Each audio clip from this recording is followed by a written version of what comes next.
bagyong Reming na naging mitsa ng Legazpi at Ginobatan landslides ay tinaguri ang World's Deadliest Disasters of 2006. Senyales daw ang bagyong ito ng pabago-bagong klima. Pinapalagay ng mga siyentipiko na mga super typhoon na gaya ng Reming at Milenyo ay magiging madalas pa at pangkaraniwan. Yung relationship ng extreme weather event sa climate change, is isa siyang impact. Kung saan, pag nagkaulan, sobra-sobra yung ulan na mararanasan natin. At pag wala namang ulan, sobrang tagtuyo naman na umaabot na sa punto na magkakaroon tayo ng drought. Bakit nangyayari yun at bakit tayo apektado ng gusto ay dahil nandito tayo, pinapalibutan tayo ng karagatan, diba? Ang geography ng Pilipinas, natatagpuan tayo sa tinatawag na Pacific Typhoon Belt. Yung moisture dyan, magagaling sa dagat, kaya isa sa mga contribute yan sa maraming ulan na makakapagpabaha.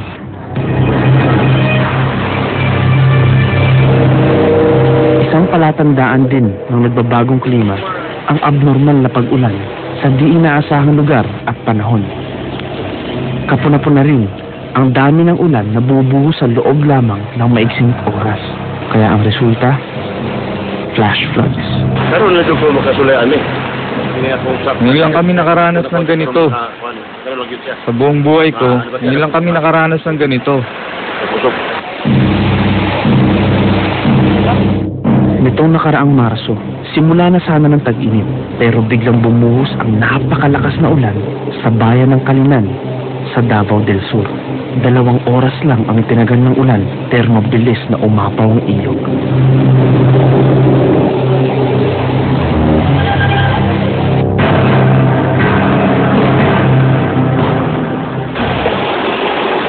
Sa lakas ng agos, binakbak ng tubig ang isang parte ng lupa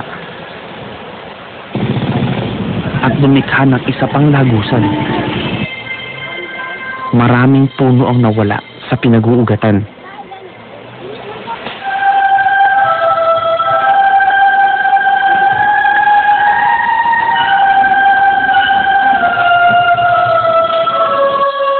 Matagal na ko dito, ngayon lang ako natakot ng masyado kasi ngayon ang pinakamalaki.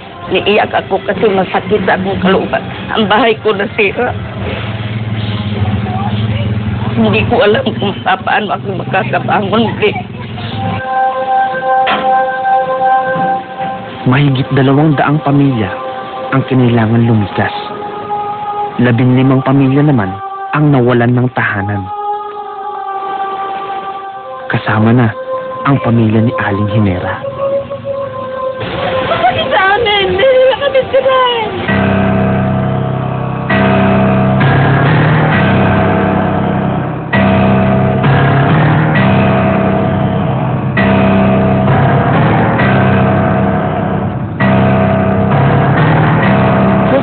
Dili na mo tabang. Nananalangin ako sa Panginoon na hindi na maulit yung pagbaha at magkaroon na kami ng sariling bahay.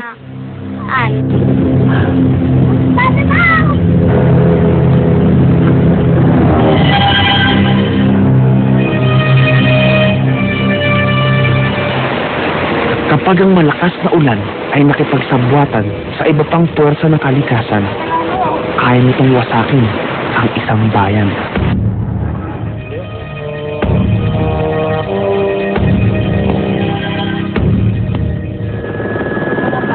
Ganito ang nangyari sa Ginobatan, Albay.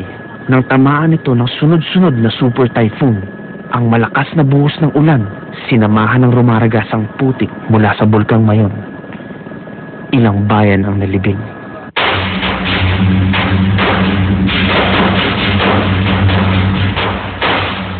In Albay, calamity here is very, very natural.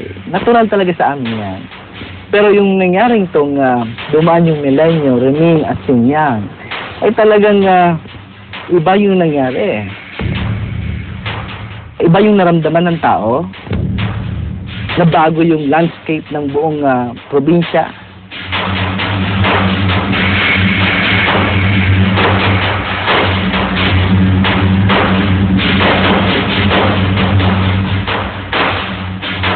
Ang dating masaganang nayon, ngayon, isang ghost town na.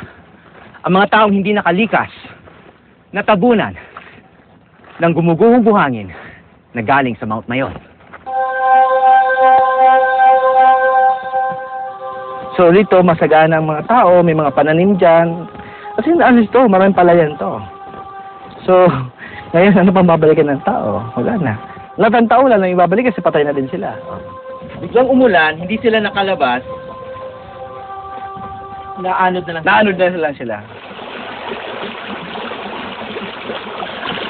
Itong community dati ito. Ito na lang natitira na nakikita natin. Ito na lang. Yung iba nasa ilalim na naman. Wala na. Nanod na. Nalukalubog lang at inanod.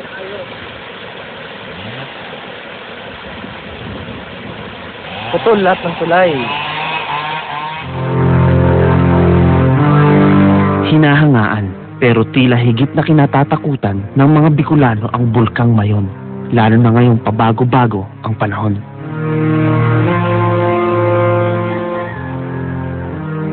Tinuguri ang perfect go na Mount Mayon. Pero pag tinignan nyo sa malapitan, ang isang malaking bahagi nito ay mukhang malapit na ang matibag. Pag nangyari yon, maaaring malibing muli ang mga bayan na nasa ibaba ng bulkan.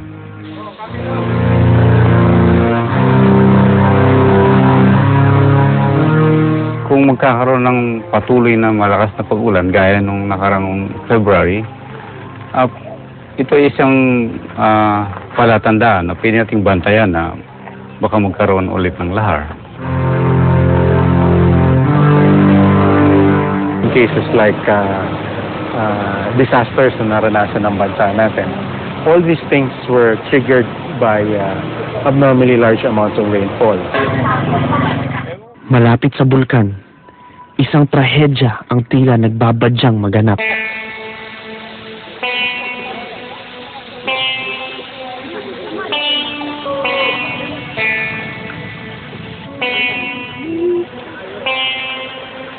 Isang maliit na bahagi lang ito na napakahabang ground crack dito sa Libon, Albay. Sa susunod na bagyo, maaari ito maging sanhi ng malaking landslide tulad na nangyari sa Ginsaogon.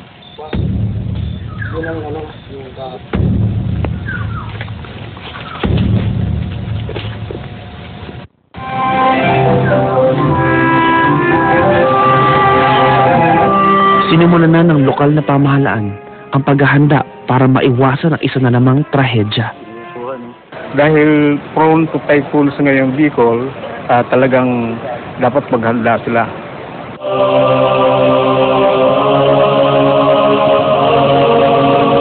Kasama na sa mga sermon ni Bishop Lucilo Quiambao ang usapin ng global warming upang maihanda niya ang kanyang mga parokyano sa mga maaari pang maganap. These disturbances in atmosphere is caused by the global warming.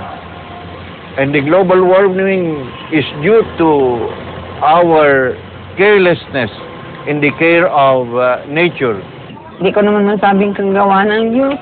Hindi ko naman masabing kagawa ng tao. Kagusto na rin ng Panginoon kasi marami na rin ngayon taong hindi nakakaalaala sa Panginoon. Kaya, siyempre, sabi nga may mga dahilan para kung minsan magbago ang tao. Sabi nga nila, kagawa ng Diyos sa kanya yan, hindi ako naniwala. Pero kalikasan na ng may gawa na noon eh.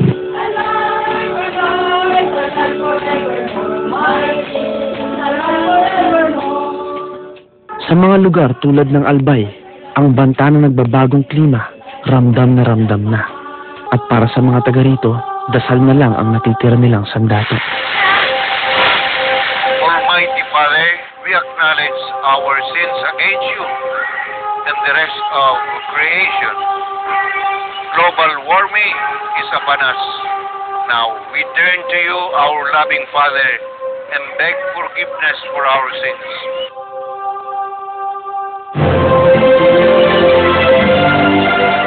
Alam niyo ba na mahigit 500 billion plastic bags ang nagagamit sa isang taon sa buong mundo? At 3% lang sa kanila ang nare-recycle. Karamihan sa kanila napupunta sa dump sites kung saan halos umabot ng 1,000 years bago sila matunaw. Kaya, iwasan na natin ang paggamit ng plastic bags at mag-cloth bag na tayo. Isang grupo ng mga dumagat ang nakikipagbuno sa sakit na malaria. Alisin mo ang kapangyarihan ng malaria sa lugar na ito. At